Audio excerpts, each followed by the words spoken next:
आप देख रहे हैं यूपी 24 नेटवर्क। मैं हूं आपके साथ अंशिता त्रिपाठी। वक्त हो गया सुबह की बड़ी खबरों का। ईरान के सर्वोच्च नेता के निधन के बाद लखनऊ के पुराने इलाकों में शिया समुदाय ने भारी विरोध प्रदर्शन किया और शोक जताया। प्रशासन ने शांति व्यवस्था बनाए रखने के लिए संवेदनशील इलाकों में भारी पुलिस बल तैनात कर स्थानीय धर्मगुरुओं ने इस शोक के मद्देनजर बाजार बंद रखने और 3 दिनों तक गम मनाने का ऐलान किया है। फर्रुखाबाद के छात्र कासिम व फिजा ईरान के कुम शहर में युद्ध के हालातों के बीच फंस गए हैं, जिससे परिवार चिंतित है। हवाई सेवाएं बाधित होने के कारण छात्र वापस नहीं आ पा रहे हैं, जिसके लिए परिजनों ने विदेश मंत्रालय से मदद मांगी और भारत सरकार दूतावास के माध्यम से छात्रों की सुरक्षित निकासी के लिए रूट तैयार करने की कोशिश कर रही है। बहराइच में जमीनी विवाद के चलते एक युवक ने कुल्हाड़ी से हमला कर माता पिता, दादी और बहन की हत्या कर दी। सोते समय हुए इस जघन्य अपराध से पूरे इलाके में दहशत का माहौल है। आरोपी बेटा फिलहाल पुलिस की गिरफ्त में है। पुलिस मामले की गहनता से जांच कर रही है। बेटी की शादी के लिए छुट्टी न मिलने से आहत होकर 50 वर्षीय बेलो ने स्कूल के अंदर ही फांसी लगाकर जान दे दी। परिजनों का आरोप है कि प्रशासनिक दबाव और छुट्टी न मिलना उनकी मानसिक प्रताड़ना का मुख्य कारण बना।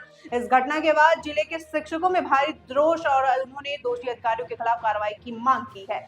खाड़ी देशों में बढ़ते युद्ध के तनाव के कारण लखनऊ में दुबई मास्कर जाने वाली 17 महत्वपूर्ण उड़ानें रद्द कर दी गई हैं। एयर स्पेस बंद होने की वजह से सैकड़ों यात्री एयरपोर्ट पर फंसे रहे, जिसकी होली की छुट्टी में घर आने वाले लोगों को परेशानी हुई। एयरलाइंस ने यात्रियों को टिकट रिफंड और रीशेड्यूलिंग का विकल्प दिया, लेकिन अनिश्चितता अभी भी बाकी है।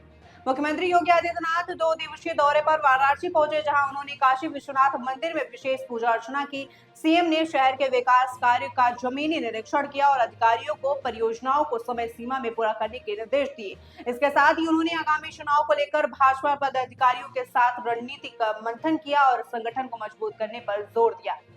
अयोध्या प्रशासन ने सुरक्षा कारणों का हवाला देते हुए पूर्व विधायक के होली मिलन सम्मेलन को अनुमति देने से इनकार कर दिया है। राम मंदिर में श्रद्धालुओं की भारी भीड़ और खुफिया इनपुट को देखते हुए शहर में धारा 144 और आंकड़े प्रतिबंध लागू किए गए हैं। आयोजकों ने इस फैसले पर आपत्ति जताई है, जबकि पुलिस ने स्पष्ट किया है कि सुरक्षा के साथ कोई समझौता नहीं होगा।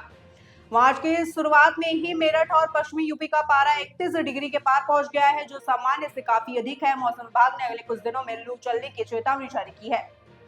मानकों का उल्लंघन करने और कागजों पर चल रहे प्रदेश के 447 प्रशिक्षण केंद्रों को यूपी कौशल विकास मिशन ने नोटिस जारी किया है। जांच में पाया गया है कि कई स्थानों के पास ना तो लैब और ना ही जरूरी इंफ्रास्ट्रक्चर है, फिर भी वे सरकारी फंड ले रहे थे। सरकार ने चेतावनी दी है कि संतोषजनक जवाब न मिलने पर इन सभी केंद्रों का पंजीकरण अस्थायी रूप से रद्द किया जाएगा।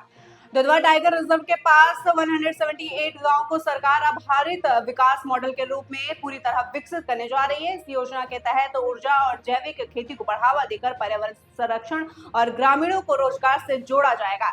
इसका उद्देश्य जंगल के आसपास रहने वाले लोगों का जीवन स्तर सुधारना और मानव वन्य जीवन संघर्ष की घटनाओं को कम करना है। फिलहाल के लिए इतना ही और तमाम खबरों के लिए जुड़े रहे यूपी 24 नेटवर्क के साथ। मैं हूं अंशिता त्रिपाठी।